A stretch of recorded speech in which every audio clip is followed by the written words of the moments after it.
So, hi Danielle, thank you so much for being here. Hi Vicky. Yeah, I'm really excited to be here. Thank you. So, can we start with you please give an introduction to yourself, your business, and what you sell? Yes, so first and foremost, my name is Danielle. I am the founder of a brand called Discovery Journal, and I design and create primarily journals, but have branched out recently. And they're all to do with helping with mental health, anxiety, especially. Um, but I also create neurodiverse tools as well. Amazing, thank you. Let's start with the Discovery Journal, if that's okay, because I believe that was your first product. Can you tell us a little bit more about what it is, who it's for, and why it's different to other resources that are out there? Yeah, so I actually have one on me. I'll grab it. Oh, brilliant. So there's two different versions. I'm not sure which ones I picked up. This is the neurodiverse version here.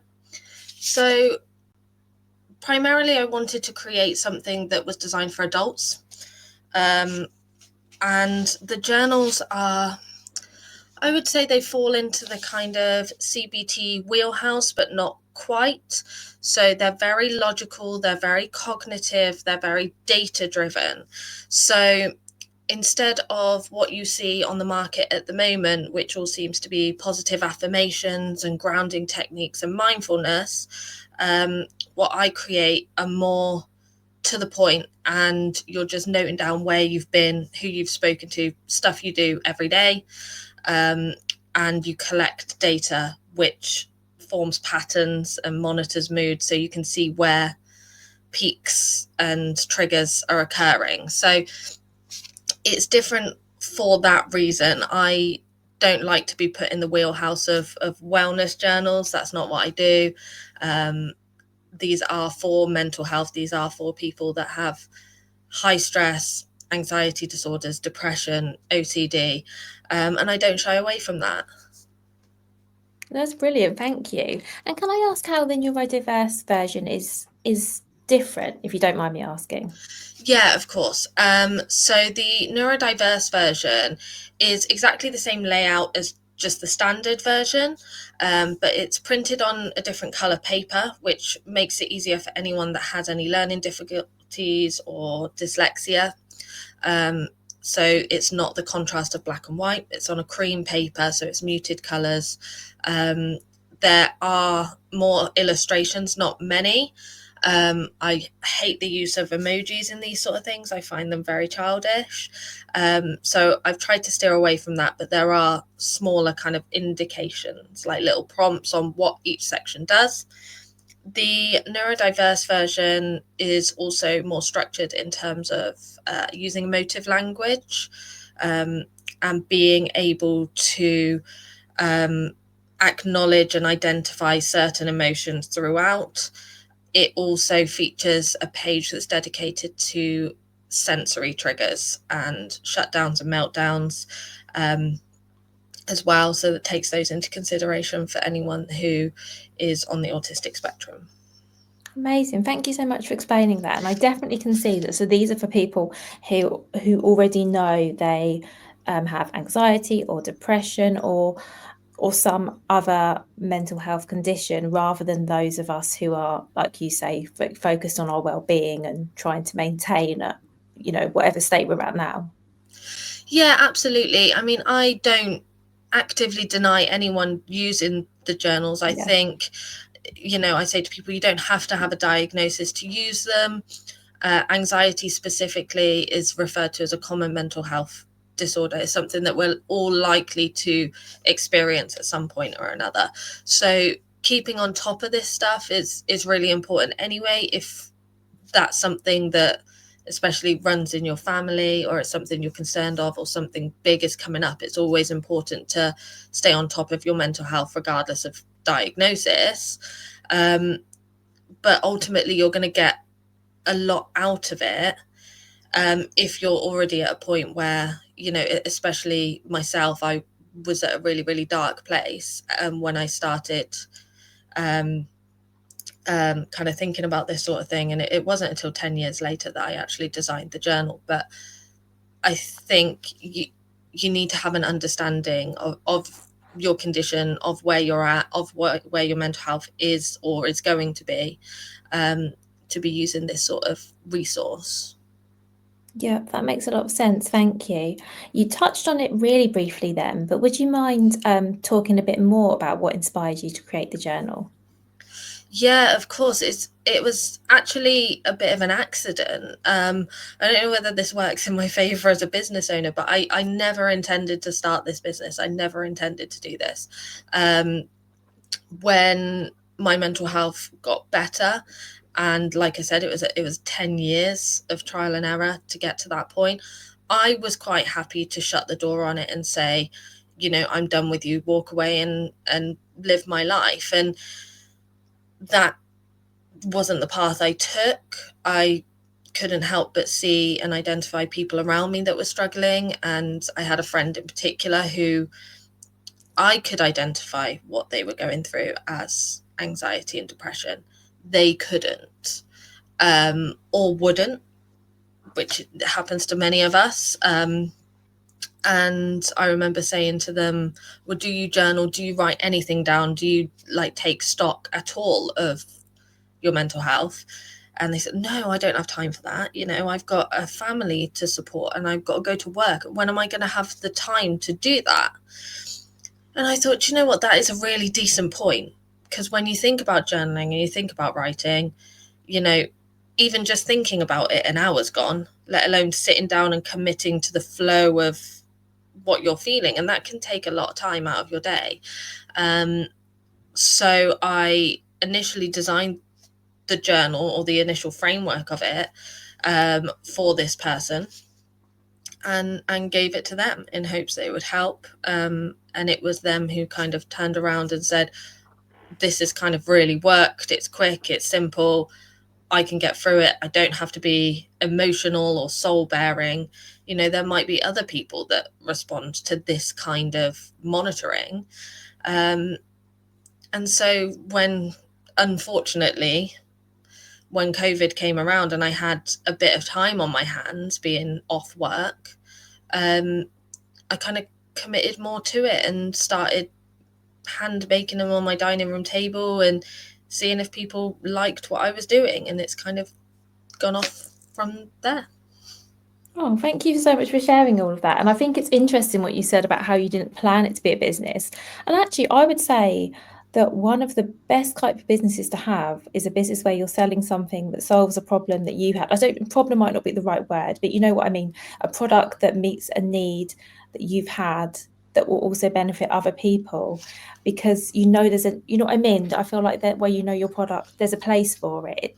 I don't want to say solves a problem, that isn't quite the right wording, but you know what I mean? It's something that there is a need for.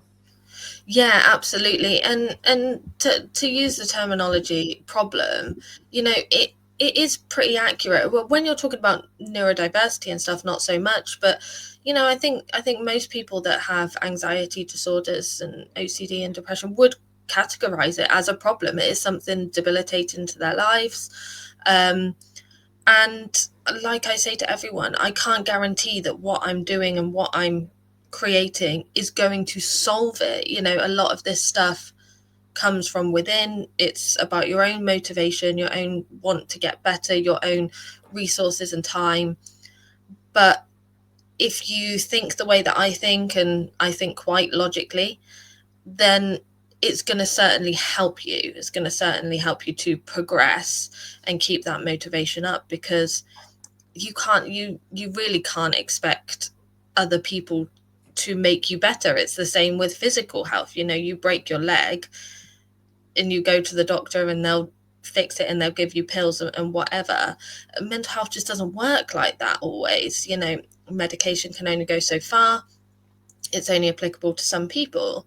So these type of resources can be really helpful just on a day-to-day basis, on maintaining positive mental health anyway. Yeah, that makes a lot of sense. And I think you're right, it's just one piece of the overall, not puzzle isn't the right word, but it's one tool that you can use to either to manage or maintain your mental health. Yeah, absolutely. And it won't be the same for everyone. Some people really won't respond to writing, and that's absolutely fine. Some people prefer different versions of maintaining their mental health. And that all comes down to the horrible word that I hate to use, which is self-care. I think there's a real confusion about what that is. I think people say self-care and they think, read a book and go for a walk and have a bubble bath, and it's just not that at all. Like, self-care is basically listening to your body, listening to your mind, and seeing what it wants. And if it needs a night out with the girls, or it needs to go to, center parks and run around in the mountains, or do a bungee jump, then that is self-care, because you are providing yourself with something that you are missing. And that's up to you. I mean, if you're missing human contact, if you're missing affection or friendship, then those will be the things that you need for your self-care. It doesn't always mean journaling, it doesn't always mean taking a walk or having a bubble bath.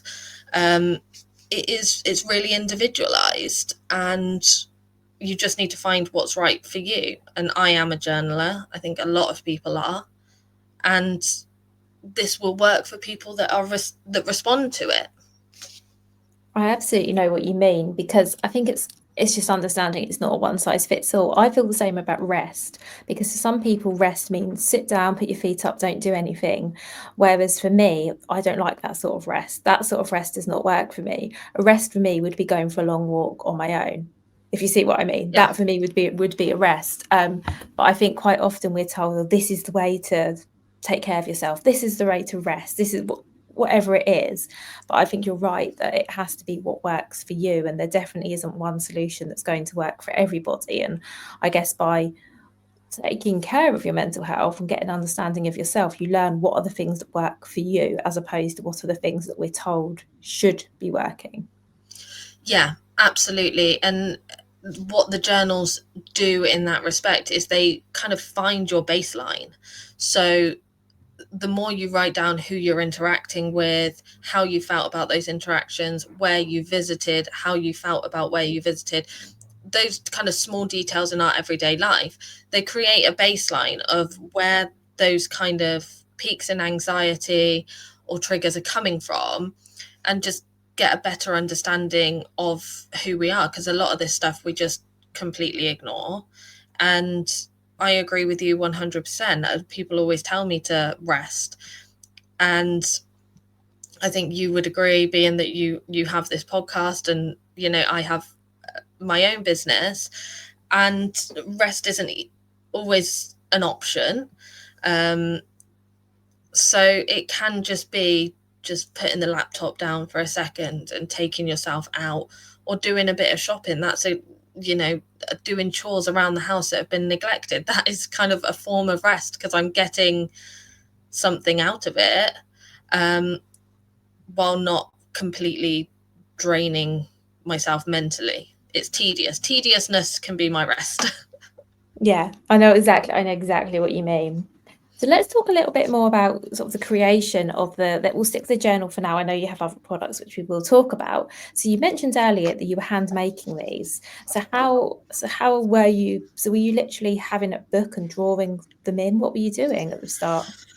So thinking back now, so I was initially creating wire bound journals. So what I did is, well, I actually planned the journal to be a proper notebook, and I went and I got quotes and samples, and this was kind of February 2020. So when COVID struck, I couldn't go forward with those, because all the printers and the publishers and that sort of thing were all closed down. Um, so I opted for wire bound, because I thought that's something that I can make myself. Got myself on YouTube watching some tutorials, and bought myself one of those kind of home binding kits. And I was making the cardboard covers myself. So I was cutting those out with a scalpel. I bought some like transfer sticky printer paper. So I designed the cover and then was printing from my home printer, cutting those out, sticking those onto the covers. I was very fortunate that I already used a local printer who was still operational during COVID, because it was a one person business. And I could send the pages that I'd created over to the printers, and they would in turn either deliver them to my house, or I'd go and collect them from outside of the business. And I punched 112 pages, I think it was, per journal, and I punched them in blocks of 5 or 10, just over and over and over again.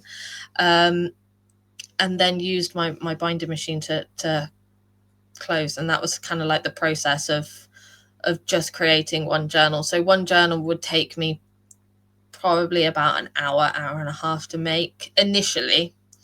I had many accidents. I think I accidentally stabbed myself in the stomach once with a scalpel. I sat on one once, that hurt a lot. And yeah, it was relentless and satisfying to be producing them at that point. It gave me a concentration during COVID, for sure. That's great. And I can't believe how much work you're putting into creating. That's amazing. And by then, were you seeing that other people were interested in them? And that, because you mentioned that the first one was for your friend, had by this point you sort of realised that actually there would be other people that would benefit from them? Yeah, I mean, bizarrely, I didn't put too much thought into it, because I kind of said to myself, okay, well, I'm not doing anything else. It can be like a little hobby. And I had another business at the time, which had kind of basically stalled to a stop because of COVID itself. So I, I kind of created a little free website, and I put them on there, and I created a Facebook page. And I think I just was putting like a couple of quid maybe a day into advertising on Facebook and seeing if anyone was interested. And they were, which was great.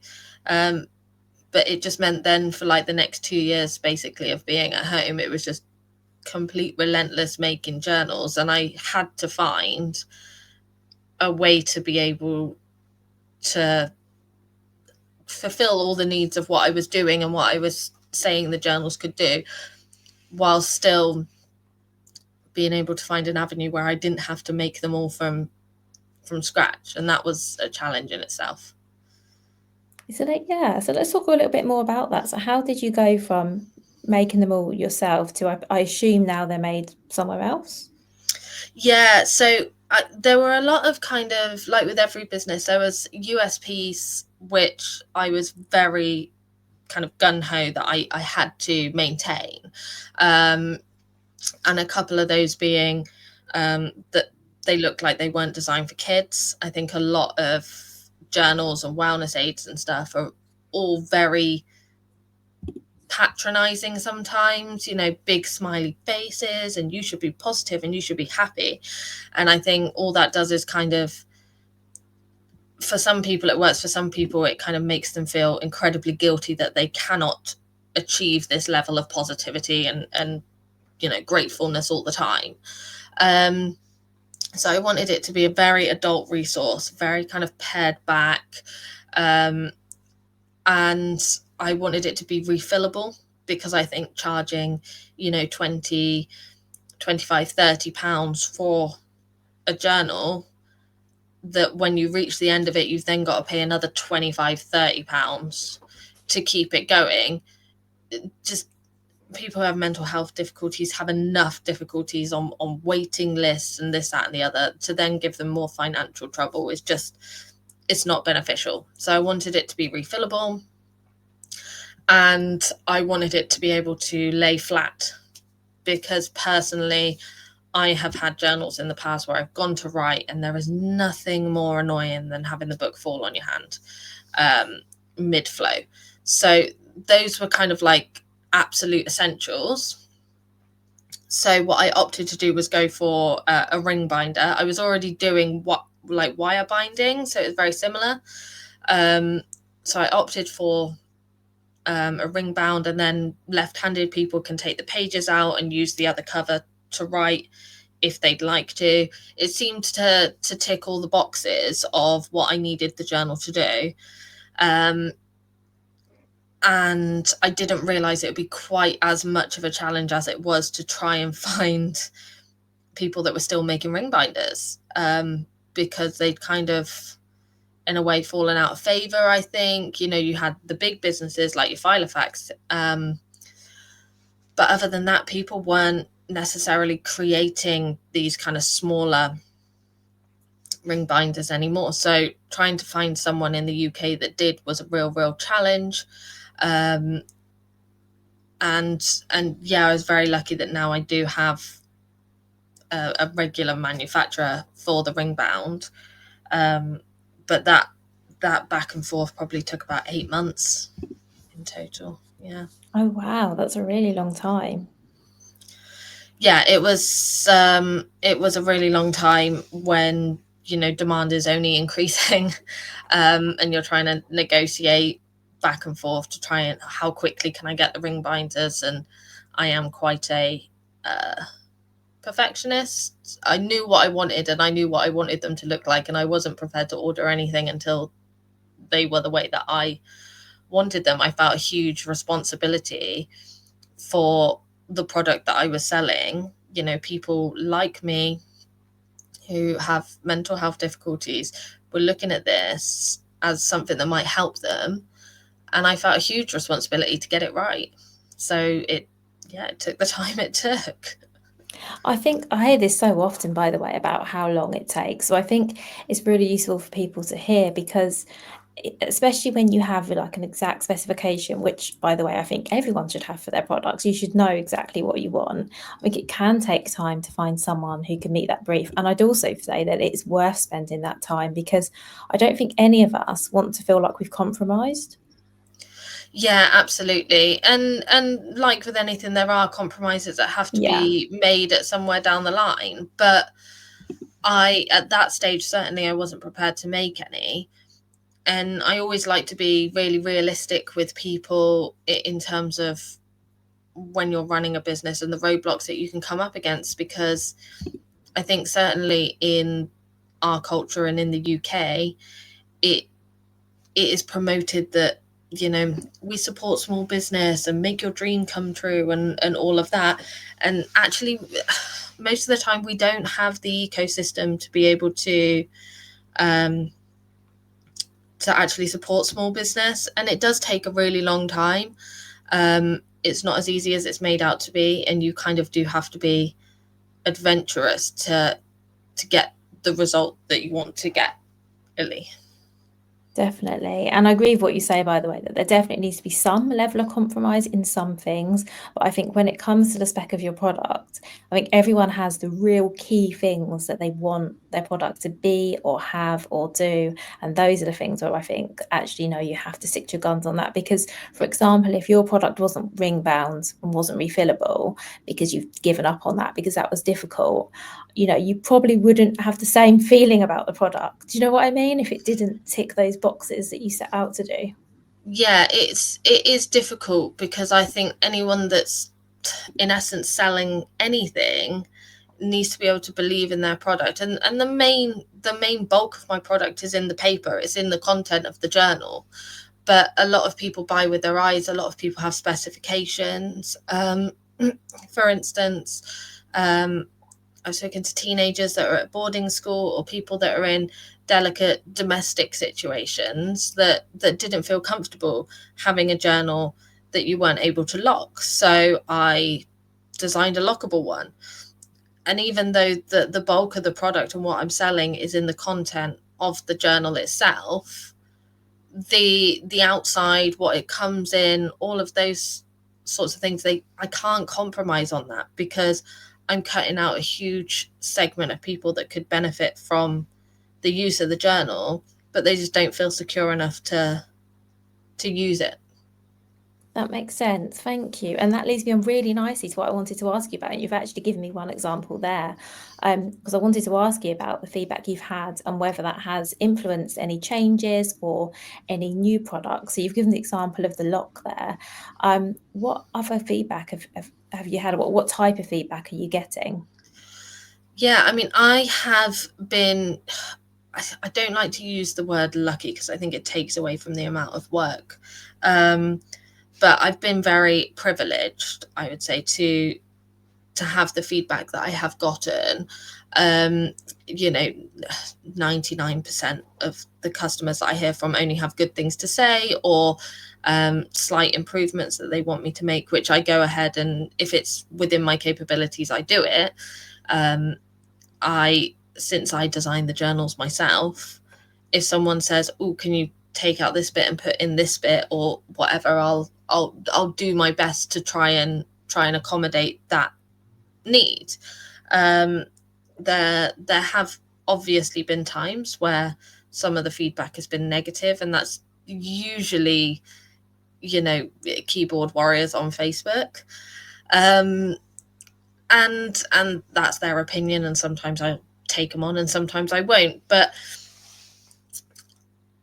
yeah, I've been incredibly fortunate to have the support that I have had. I think that when you are working in mental health, you will support each other. It's a community, and whether you intentionally create that community or not, it is there because you all have something in common, and in most cases it could be something really horrific in common. And it's a real struggle, and there are a subsection of people that just understand that struggle, and I can communicate with them completely normally and realistically. And if I can't do something, I'll say, no, I can't do it. But I've gone on to design other products and create other products that I think, I mean, my first inspiration, to be honest, is myself. I'm not designing this stuff initially with anyone else in mind, but me having been there myself. It's through lived experience, and then it's being confirmed or disproved by usually my customers, and then I'll go on and I'll alter or create things based on what they say as well. So there's a lot of kind of external feedback that's coming in and that I'm internalizing.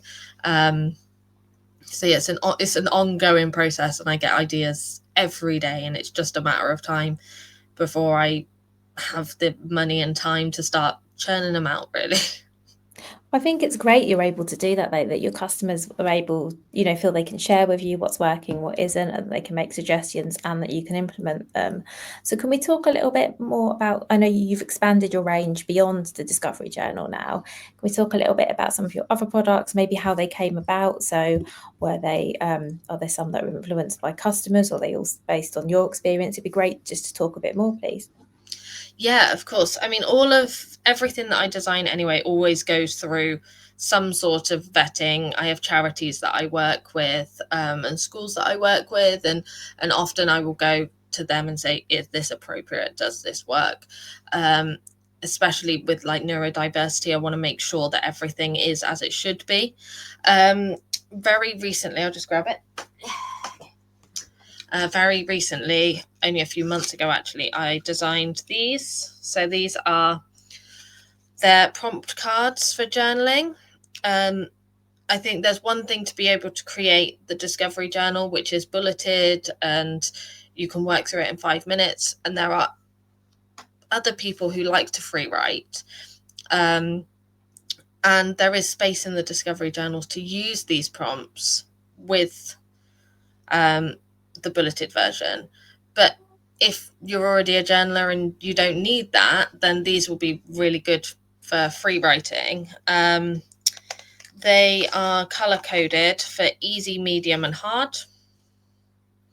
And they have a quote on one side and then a therapeutic question on the other side.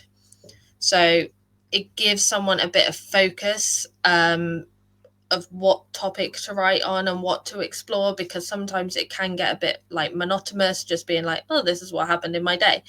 And sometimes you lose excitement for writing, you lose the passion for it for quite some time. So these are kind of a bit like a challenge, and you can work up to the hard ones, or you can do them all and then return to them in a year's time and compare and see if anything's changed. But these have been just, they went crazy when I released them. I'm actually training myself to be a therapist at the moment. So a lot of the questions that are in here are what I've come up against in my, either in my own therapy or during the therapy course. They've been obviously slightly altered for this context, but they really delve into quite deep questions. Let me try and, okay, so there's this one. Quote says, "I never lose, I either win or I learn." And on the back it says, "Remind yourself of your failures or mistakes. Ask yourself what you've learned from them and how have you changed because of them."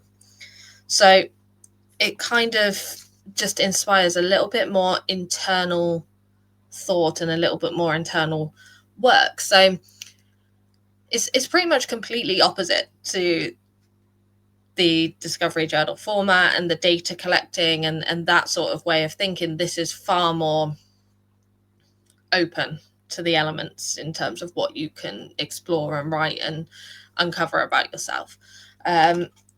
So they might be polar opposites, but they can work together. So that was something new that I brought out a few months ago, and yeah, they've done really well. And are you finding that the customers buying the prompt cards are different to the customers buying the journal? Are they two different groups, or is there crossover? I'm just curious, because as you said, it feels like two really different approaches. Both yes and no. I find that, initially, and I was very fortunate to actually be out in the wilderness when the cards first came out. So I was able to physically speak to customers. And yeah, there was a bit of a 50-50 divide, because some people bought both the journal and the cards and used them together. Like I said, there is free writing space in the journals for further analysis.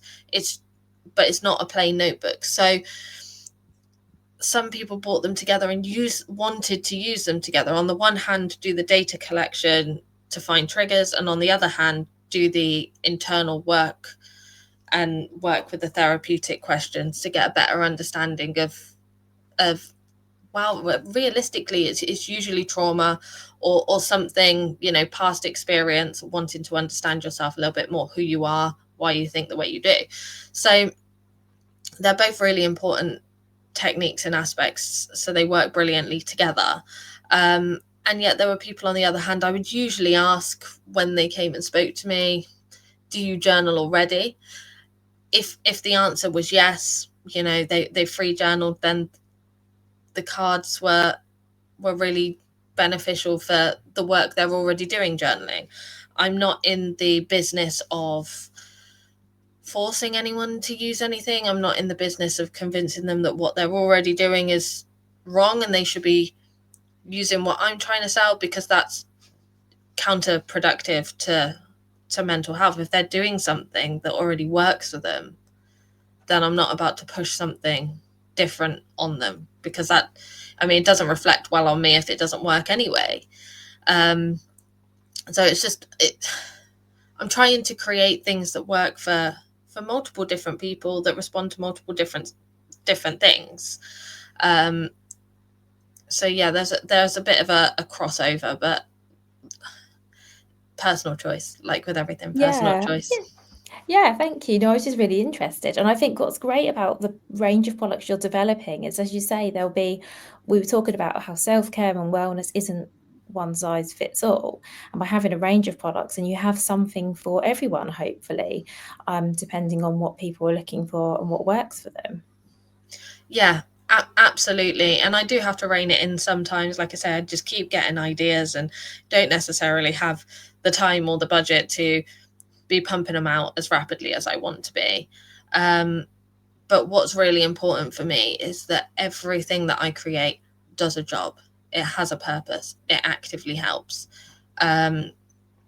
And it's really important that it's marketed for mental health and not, I hate the use of wellness and that sort of thing, because I think it almost gives people who really do struggle with mental health, it kind of, I don't know, reduces how I think I detrimental know it what you're is. saying. It's if you actually suffer with your mental health, it's not really about well-being. It's bigger than that. I'm trying to think of the words as well, but I do know exactly what you mean. It's you don't want to downplay the impact of having anxiety or depression or OCD or anything at all, and the impact that has on your life.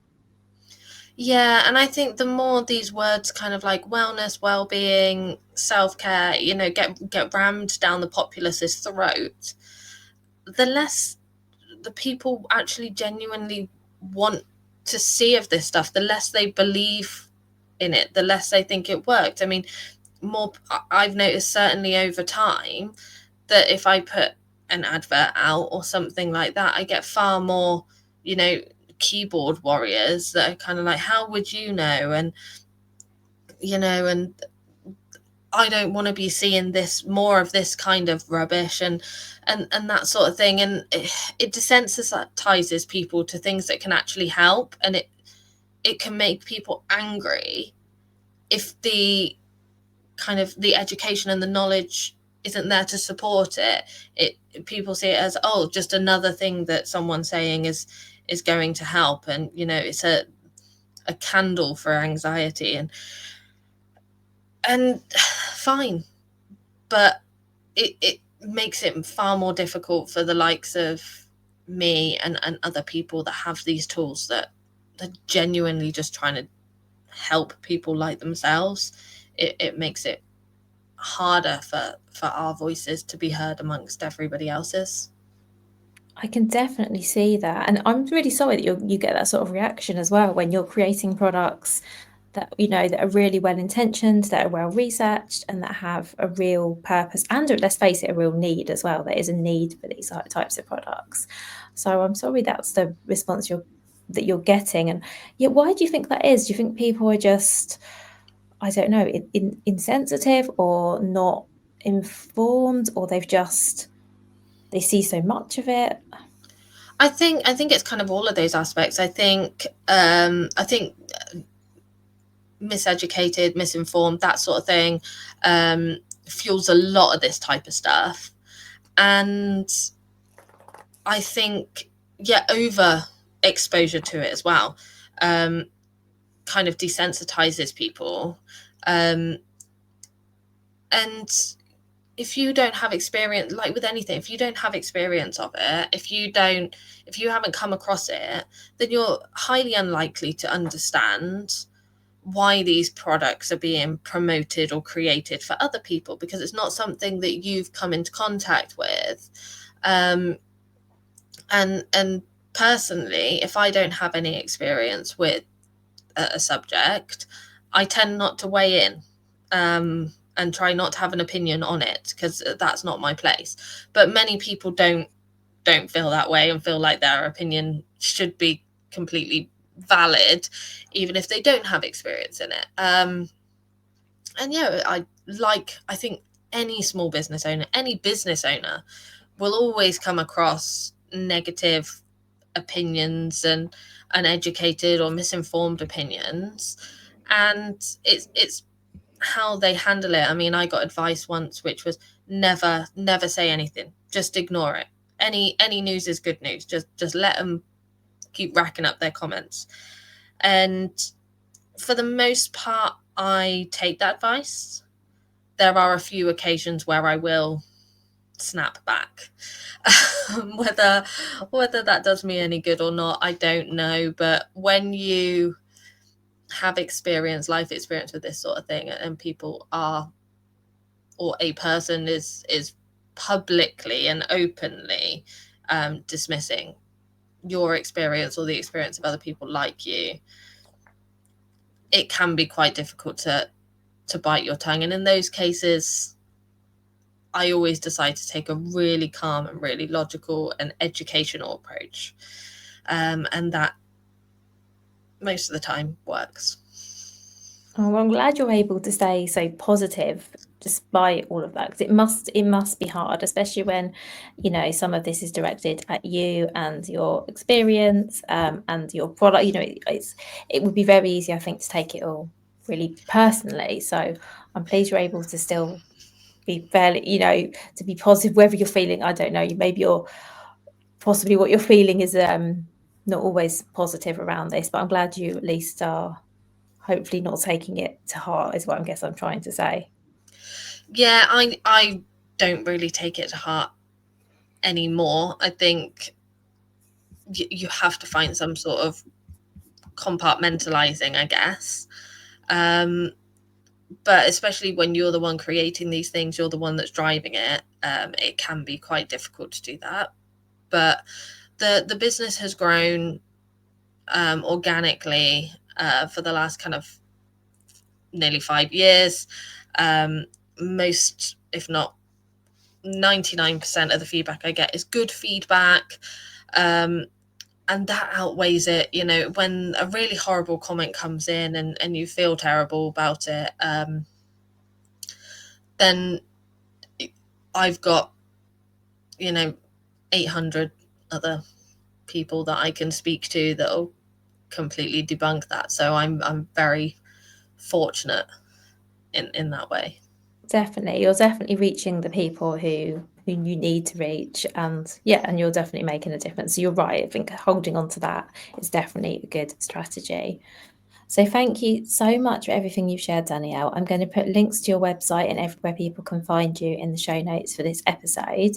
And can I just ask you before you go, what would your number one piece of advice be for other product creators? Hmm.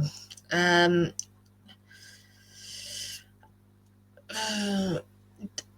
it's difficult. It's a difficult question.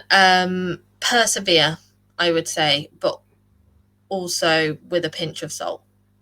Um, yeah, it you need a lot of strength and you need a lot of bravery to do this stuff, and to have your own business.